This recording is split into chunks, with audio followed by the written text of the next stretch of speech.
Oi, eu sou a Bárbara, sou professora de português e nós estamos trabalhando o módulo de português do Enem.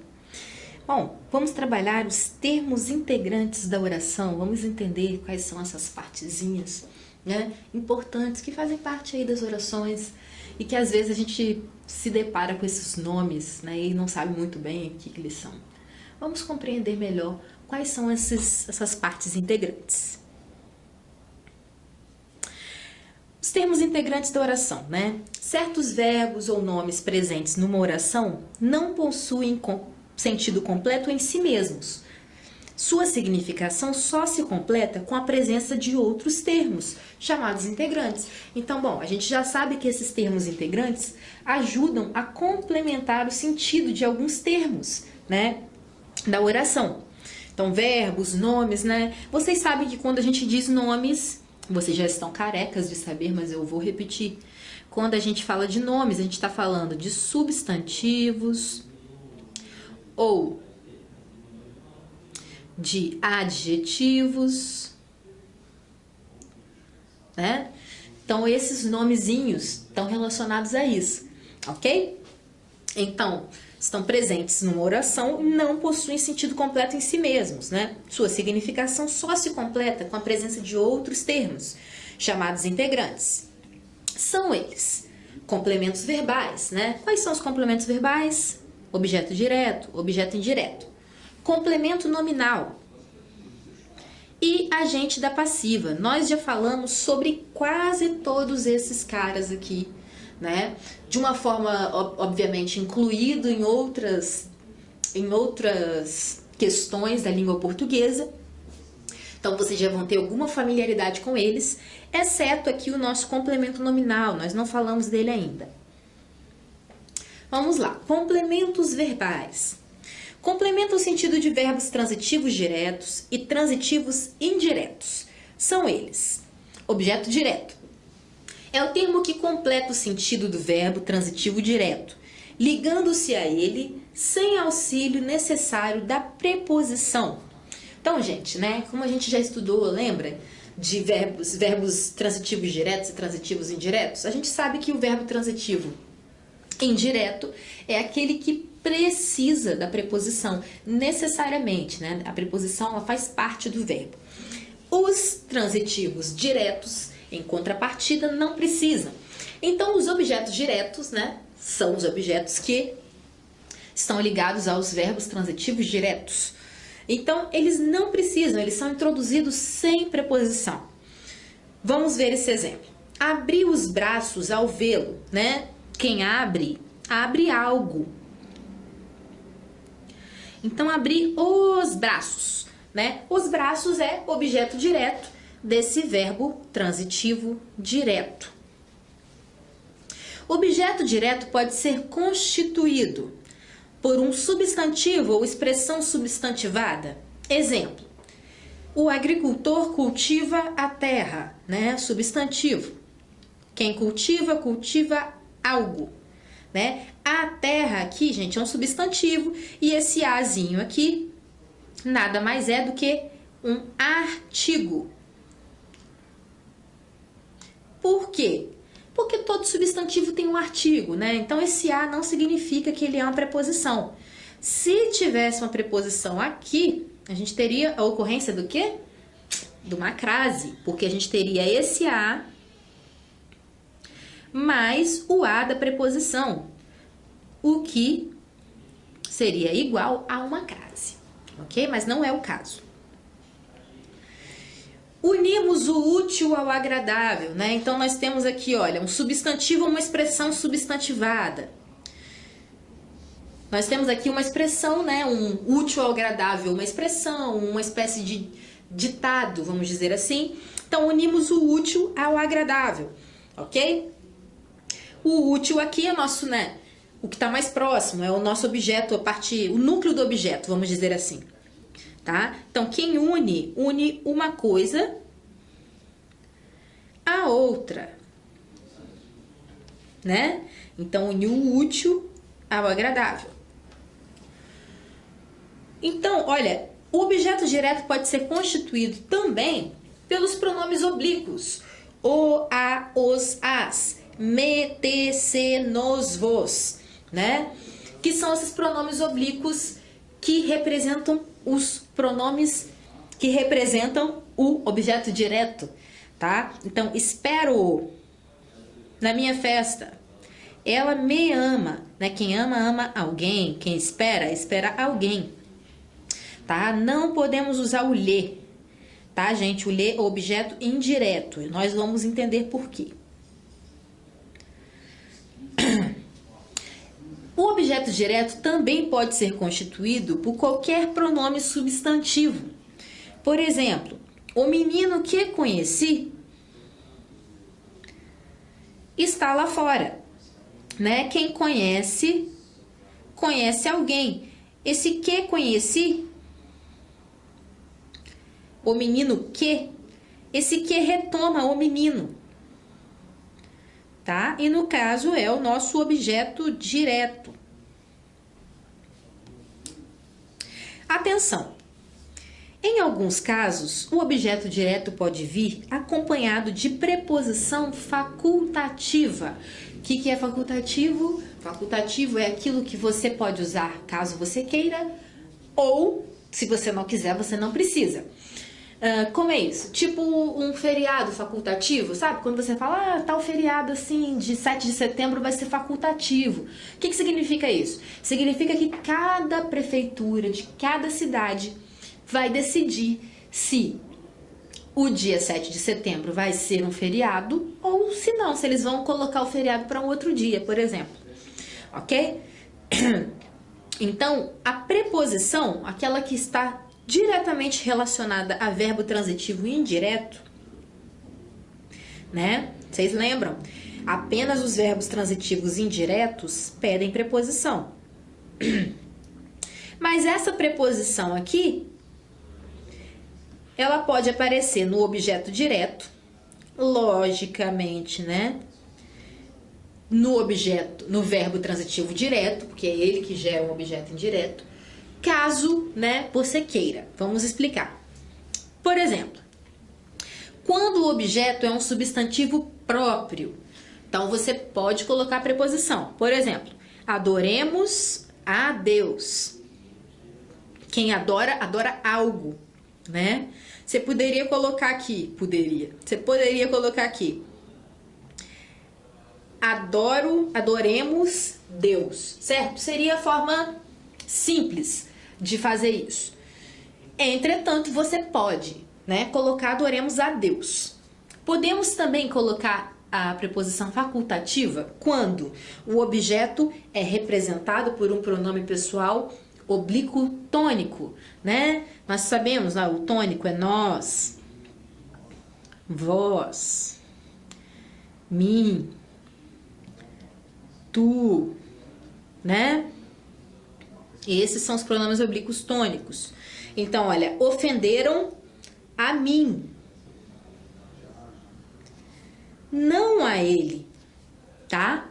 Nesse caso aqui, gente, não teria como a gente escrever ofenderam mim, né?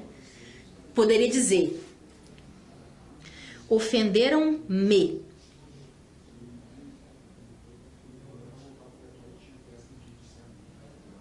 Ok? Então não teria uma preposição aqui. Só que nesse caso nós podemos colocar a mim, a ele. Como a gente escreveria o outro? Não a ele. Não, a gente não teria como dizer não a ele. Tem que ser mesmo. Não, ofenderam-me, não ele. Teria como a gente fazer assim essa frase, essa parte do ele sem... Desculpem. Uma aguinha para dar uma ajudada. Teria sim como a gente fazer essa frase sem ser, né, com essa preposição facultativa. Quando o objeto é representado por um pronome substantivo indefinido, né? O diretor elogiou a todos, ok? Então, olha, ele elogiou todos, a gente poderia dizer, Mas como, né, nós temos um pronome indefinido, que é todos, a gente pode colocar todos. Venceu ou, né, para evitar ambiguidade, a gente também pode colocar quem vence, vence alguém. Mas olha só, se a gente colocasse venceu o inimigo, o nosso colega. Quem é o inimigo? É o nosso colega ou foi a pessoa que ele venceu? Fica essa coisa, nessa pergunta no ar aí que a gente não vai ter como responder. Para evitar esse tipo de ambiguidade, você pode colocar a preposição, né? Associar o artigo aqui no caso. Então, venceu ao inimigo, né? O inimigo então torna-se outra pessoa. Venceu ao inimigo o nosso colega. Observação. Caso o objeto direto não viesse preposicionado, o sentido da oração ficaria ambíguo, pois não poderíamos apontar com precisão o sujeito, o nosso colega. Tá. A ambiguidade é diferente do que eu disse, vamos entender. Se fosse assim, venceu o inimigo, o nosso colega. Você ia se perguntar, quem? Quem venceu? Não tem como saber quem venceu. Venceu o inimigo, nosso colega. Não tem como saber. Por isso a gente usa aqui a preposição para evitar isso. Porque a gente vai saber que ele venceu ao inimigo. Ok?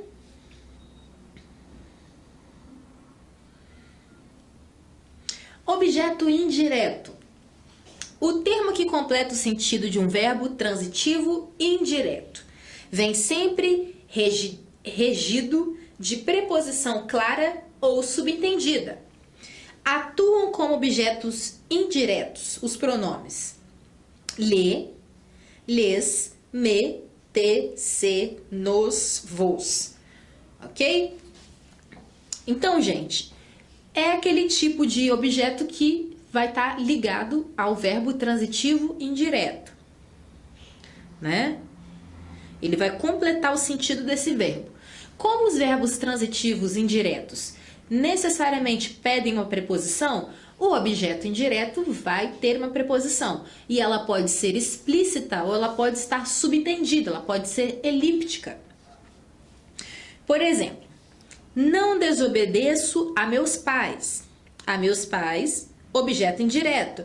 A nossa preposição tá bem expressa aqui, né? Tá clara, olha, a meus pais. Porque quem desobedece, desobedece a alguém. Preciso de ajuda. Né? Quem precisa, precisa de algo.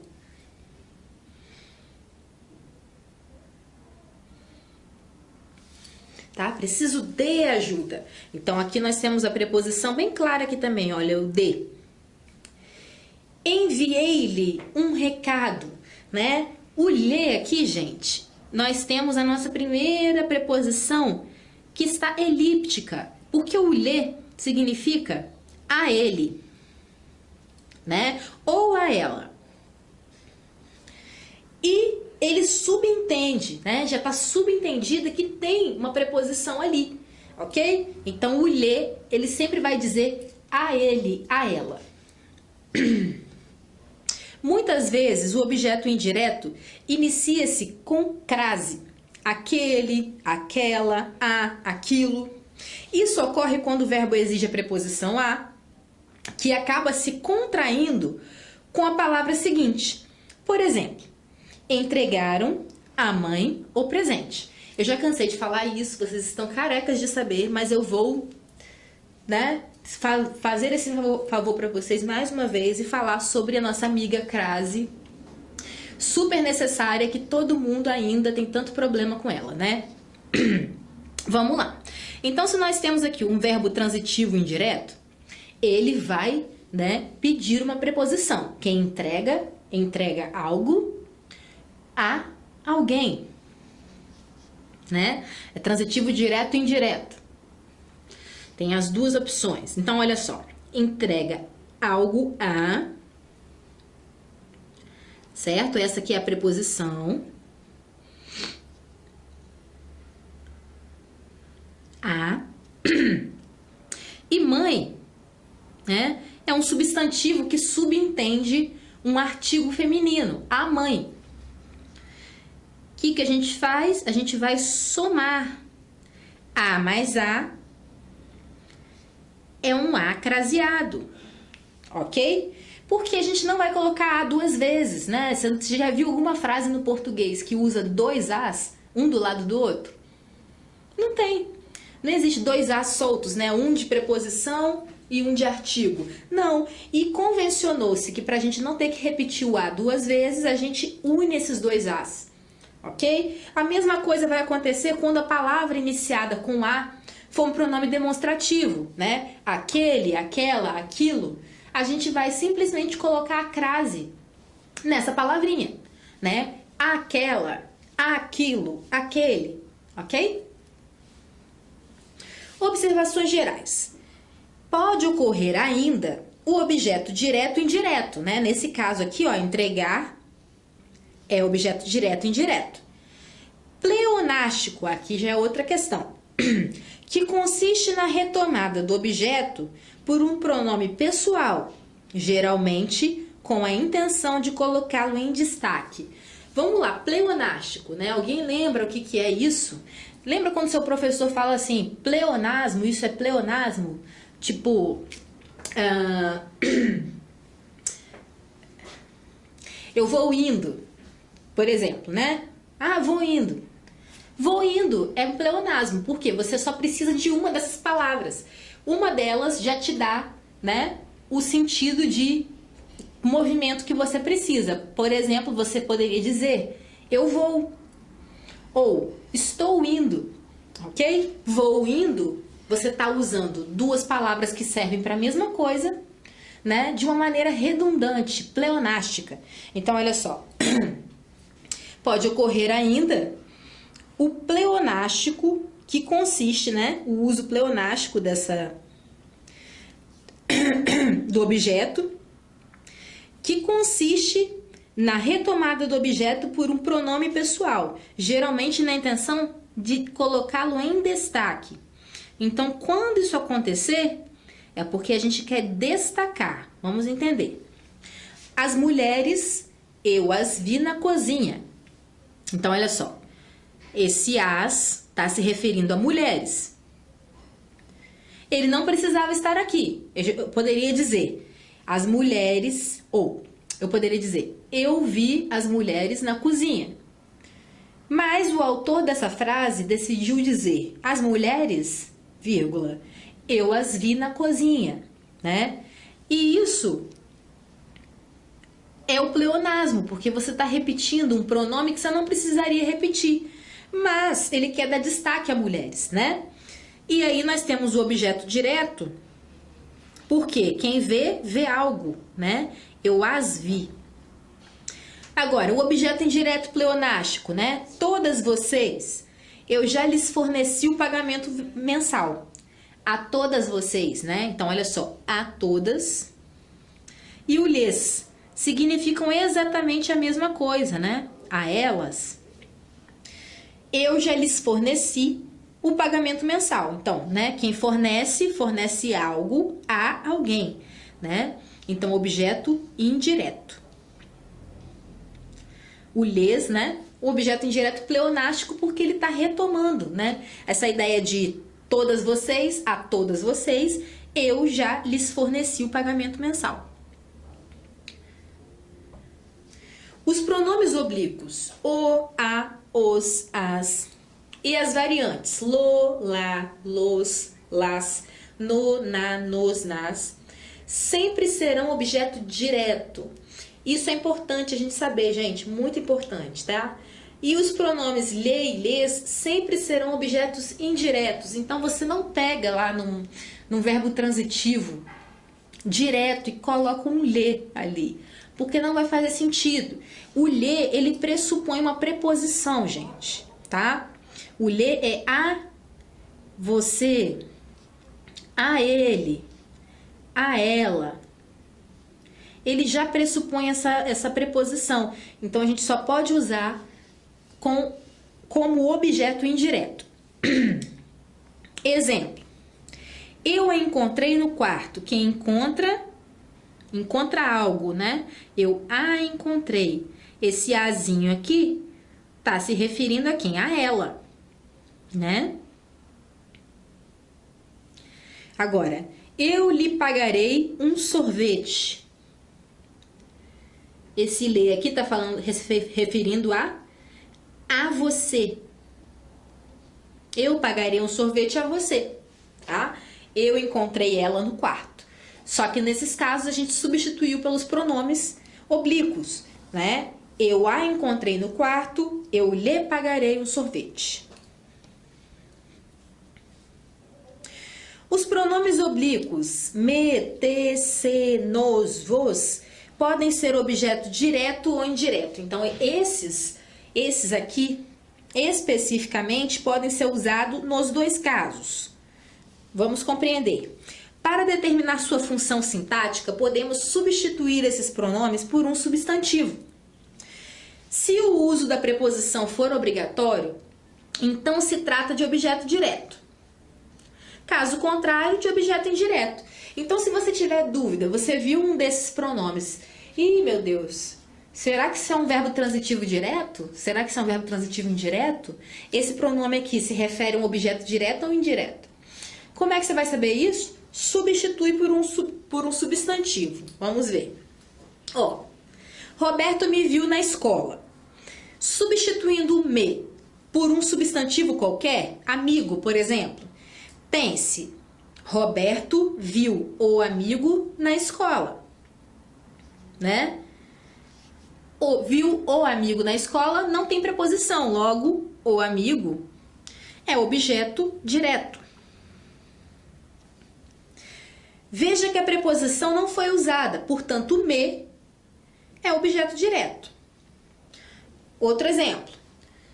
João me telefonou. Substituindo o me por um substantivo qualquer, amigo, por exemplo, tem-se. João telefonou ao amigo. Então, olha só, aqui nós temos uma preposição. Ao, né? Nós temos o artigo, o de amigo, mais o a de preposição, que o verbo pediu, porque quem telefona a alguém, tá? A preposição foi usada, portanto, me é objeto indireto. Agora, o complemento nominal, né? É o termo que completa o sentido de uma palavra, que não seja verbo. Então, ele vai completar o sentido dos nomes, né? Então, por isso é nominal. E os nomes, né? A gente já subentende que esses nomes são, né? Substantivos, adjetivos ou advérbios, né? Sempre por meio de preposição. Então, olha só. Assim, pode-se referir-se a substantivos, né? Adjetivos ou advérbios, sempre por meio de preposição. Então, a preposição sempre vai intermediar essa relação do substantivo, adjetivo ou advérbio com seu complemento. Por exemplo, Cecília tem orgulho da filha, né? Cecília tem é o verbo, né? Cecília é o sujeito, ela tem orgulho, que é o substantivo dela, né? Quem que está complementando esse substantivo? Da filha. Aqui, ó, nós temos a preposição, né? Que introduz esse complemento nominal. Ricardo estava consciente de tudo. Então, nós temos aqui, olha, Ricardo é sujeito, estava é o verbo. Consciente é um adjetivo, né? A qualidade dele. É algo que está caracterizando essa pessoa. Consciente de quê? De tudo. Complemento nominal. Também introduzido aqui pela preposição, tá? A professora agiu favoravelmente aos alunos. Aqui nós temos o caso de um advérbio, favoravelmente, né? Modo, de maneira favorável aos alunos, né? O complemento desse nome introduzido por uma preposição, né? Nós temos o artigo os alunos e esse azinho é a preposição. Saiba que o complemento nominal representa o recebedor, o paciente, o alvo da declaração expressa por um nome. É regido pelas mesmas preposições do objeto direto. Então, são aquelas mesmas preposições, né? A, para, de, por, em, e por aí vai. São várias preposições que a gente já conhece, né? São as mesmas preposições. Difere apenas porque, em vez de complementar verbos, complementa nomes. E alguns advérbios terminados em mente, né? Completamente, razoavelmente, favoravelmente, paralelamente, ok? Agora vamos falar do agente da passiva, né? Nosso último complemento, nosso último parte integrante da oração, né? Termos integrantes. É o termo da frase que pratica a ação expressa pelo verbo quando este se apresenta na voz passiva. Vem regido comumente da preposição por e, eventualmente, da preposição de. Por exemplo, a vencedora foi escolhida pelos jurados, né? O sujeito paciente é a vencedora, porque ela foi escolhida, né? Verbo na voz passiva, pelos jurados, agente da passiva, né? Então, a ação, né, desse verbo na voz passiva vai ser executada por esse agente da passiva. Ao passar a frase da voz passiva para a voz ativa, o agente da passiva recebe o nome de sujeito. Então, olha só, o agente da passiva é o mesmo sujeito da voz ativa, né? É quem está executando a ação. Então, olha só, os jurados escolheram a vencedora. Então, nós temos aqui na voz ativa, né? Os jurados que eram agentes da passiva passam a ser sujeitos. Outro exemplo, né? Agora da voz passiva. Joana é amada de muitos, né? Poderia ser por muitos também. Então, Joana é amada de muitos. Aqui nós temos de muitos o nosso agente da passiva, né? É indeterminado, mas a gente entende, né, que são eles que estão executando, eles que estão amando a Joana. Essa situação já era conhecida de todos, né? Então, a situação é o sujeito paciente, né? Já era conhecida a voz passiva do verbo de todos, né? São todos também, né? Apesar de estar indeterminado, mas a gente entende que eles são os agentes, eles que já conheciam a situação, tá? Poderia ser por todos também. Observações. O agente da passiva pode ser expresso por substantivos ou pronomes. Por exemplo, o solo foi umedecido pela chuva. Então, olha só. A chuva, né? O substantivo. Pela chuva, né? Sempre introduzido aqui por uma preposição. Este livro foi escrito por mim. Pronome. Né? Mim, pronome oblíquo átono. Tônico, desculpem. Tá? Embora o agente da passiva seja considerado um termo integrante, pode muitas vezes ser omitido. Por exemplo, o público não foi bem recebido. Aí você fica sem saber, né? Poxa, mas quem que não foi recebido? Bom, se quem está recebendo, quem recebe são os anfitriões. Então, o que está subentendido aqui são os anfitriões, ok? Então, o público não foi bem recebido. Bom, é isso, a gente fica por aqui.